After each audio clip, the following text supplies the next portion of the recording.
उन खां पोइ आहे it's only one language that can be understood by computer. ठीकु आहे, it's only one language that can be understood by computer. ही हिकु ई लैंग्वेज आहे, ही सिर्फ़ु हिकु ई लैंग्वेज आहे जेका, ही वाहिद लैंग्वेज जंहिंखे असां चई सघूं था त ही वाहिद लैंग्वेज आहे जेका जंहिंखे कंप्यूटर सम्झी सघंदो आहे।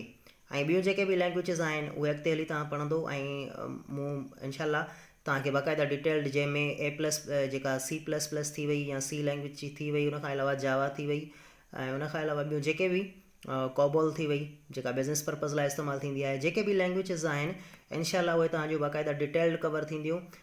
इन मां ईअं थींदो त जेकॾहिं लैंग्वेजिस मां को हिकिड़ो बि आंसर क्वेश्चन अची थो वञे तव्हांजी टेस्ट में त तव्हां उनखे ईज़िली सॉल्व करे सघंदो। ठीकु आहे, उनखां पोइ आहे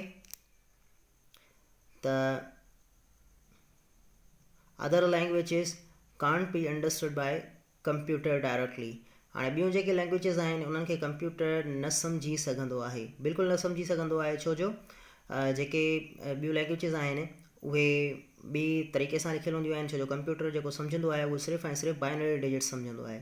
कहिड़ा डिजिट्स सम्झंदो आहे?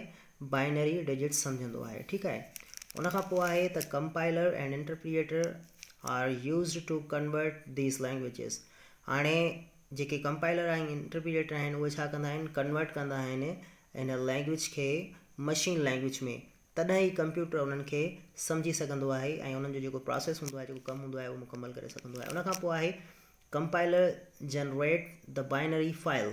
कंपाइलर जेको हूंदो आहे उहो छा ठाहींदो आहे, उहो बाइनरी फाइल्स जेके आहिनि उहे ठाहींदो आहे। अच्छा, त हाणे टेस्ट में तव्हां खां ईअं सवाल अची सघे थो त हेठि मल्टीपल जेके आहिनि ऑप्शन्स हुजनि उहे पुछनि त कहिड़ी जेको आहे बाइनरी फाइल्स कहिड़ो सॉफ्टवेयर आहे जेको जनरेट कंदो आहे, त उन में तव्हां कंपाइलर खे टिक कंदो त कंपाइलर जेको आहे उहो जनरेट कंदो आहे बाइनरी फाइल खे। उनखां पोइ आहे त letters will be change into numbers.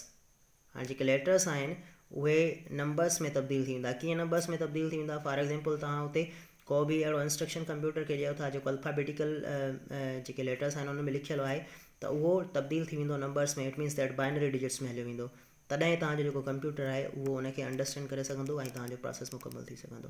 उमेद कजे थी त प्रोग्रामिंग लैंग्वेज जेका आहे उहा तव्हांखे सही तरीक़े सां सम्झ में आई हूंदी। इन जे अबाउट जेकॾहिं का बि क्यूरी आहे त तव्हां पुछा करे सघो था। Thank you so much.